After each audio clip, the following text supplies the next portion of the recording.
Sa isinagawang flag raising ceremony kaninang umaga sa Campo Crame, Quezon City, binigyang pugay ni Chief PNP Police General Jose Melencio Nartates Jr. ang matagumpay at mapayapang pagdaraos ng White Ribbon Movement Rally kung saan ipinakita umano ng mga kapulisan ang mataas na antas ng disiplina at profesionalismo.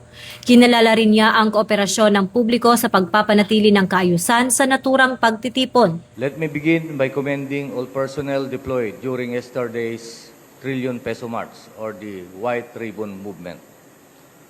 Through your professionalism, discipline, and restraint, the activity conducted peacefully and orderly.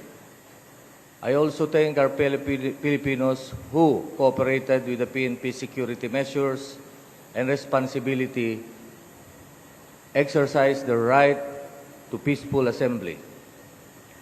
Yesterday reminded us that democracy is strengthened when people can freely express their views while peace and public order are preserved.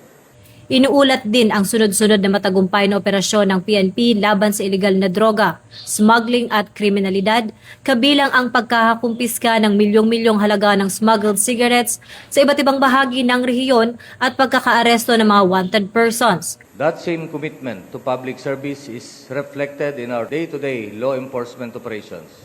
Over the past week, our campaign against illegal drugs, campaign against wanted persons, against smuggling, send a clear message that the PNP remains relentless in protecting our economy and running after organized criminal groups. Binigyang diin ni Chief PNP ang pagpapalakas ng seguridad sa mga paaralan kasunod ng mga naitalang insidente sa ilang lugar sa bansa at inatasan ang mas mahigpit na koordinasyon sa mga paaralan at lokal na pamahalaan upang matiyak ang kaligtasan ng mga kabataan. We must remain equally vigilant in protecting our youth. The recent incidents reported in Cavite, Tacloban, Tolosa, and Apari remind us that school safety requires constant attention and close partnership with our communities.